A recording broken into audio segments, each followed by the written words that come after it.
The state of emergency already in place across much of Florida as they now brace for the next tropical system set to become a major hurricane. Many of the models point to a direct hit on Florida. But first, Hurricane Fiona, still a monster storm tonight, slamming Bermuda after hammering Puerto Rico and the Dominican Republic. Canada will get hit next. Fiona barreling up the Atlantic, the strongest hurricane ever this far north, with 125-mile-an-hour winds and set to strike eastern Canada with record force. Tonight, Halifax, Nova Scotia under a very rare hurricane warning. The hurricane pounding Bermuda with heavy rains overnight and all day, powerful winds lashing the coast, knocking out power to much of the island. Fiona traveled parallel to the east coast all the way north, but this new tropical depression now set to become a major hurricane. And look at the spaghetti models tonight, many of them showing it with a bullseye on Florida sometime next week. Here are those models coming into better alignment now. The majority, as you see, headed right for Florida. There is still time for all of this to shift a bit to other parts of the Gulf, so everyone should be on alert. Tonight already, that state of emergency across much of the state of Florida, many gassing up their cars. These images from Palm Beach Gardens tonight, and filling sandbags outside Orlando as well. Senior meteorologist Rob Marciano, who rode Fiona out in Bermuda, tracking it all tonight, including this new system and Florida. Rob leads us off from Bermuda this evening. Tonight, Fiona lashing Bermuda. The storm slamming the British territory this morning as a strong Category 3 hurricane. Boats are becoming unmoored left and right. Here's another one. There's a couple of boats that flat out sank over there. We're in the teeth of Fiona now.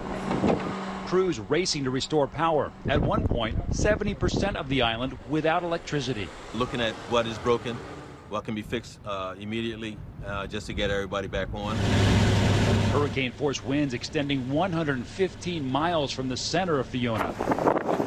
Now the strongest hurricane this far north on record. Fiona bringing big waves and rip currents up and down the east coast and putting Canada's coast in its crosshairs. Officials there warning residents to prepare.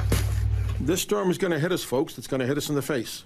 And so we have to be ready. In Fiona's wake, more than 800,000 still without power in Puerto Rico 5 days after landfall. And now a new storm is threatening Florida. Hurricane hunters flying through TD9 today. Florida declaring that state of emergency for much of the state. There is no time like now to prepare. Residents taking heed, filling sandbags and fueling up. It's now forecast to become a major hurricane next week. All right, we're tracking all of this tonight. Let's bring in Rob again this evening. Rob, we know Hurricane Fiona not done yet. We also know there's already the state of emergency in Florida for this next tropical system set to become a major hurricane. You were telling us about this last night, so take us through it all, if you will.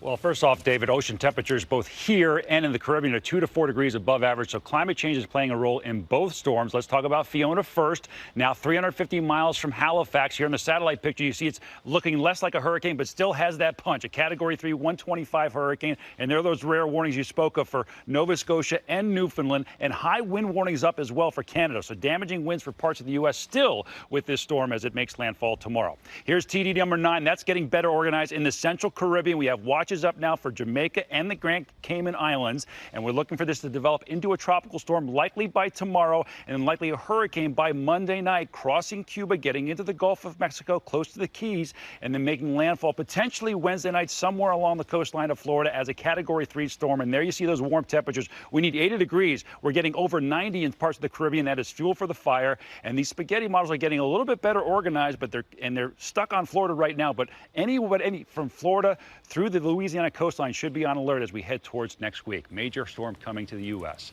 David. All right, we're grateful, Rob, to you and the team for riding out the storm in Bermuda. But, of course, those water temperatures in the Gulf near Florida, 85 degrees. This could be a monster. Rob, thank you. Hi, everyone. George Stephanopoulos here. Thanks for checking out the ABC News YouTube channel. If you'd like to get more videos, show highlights, and watch live event coverage, click on the right over here to subscribe to our channel. And don't forget to download the ABC News app for breaking news alerts. Thanks for watching.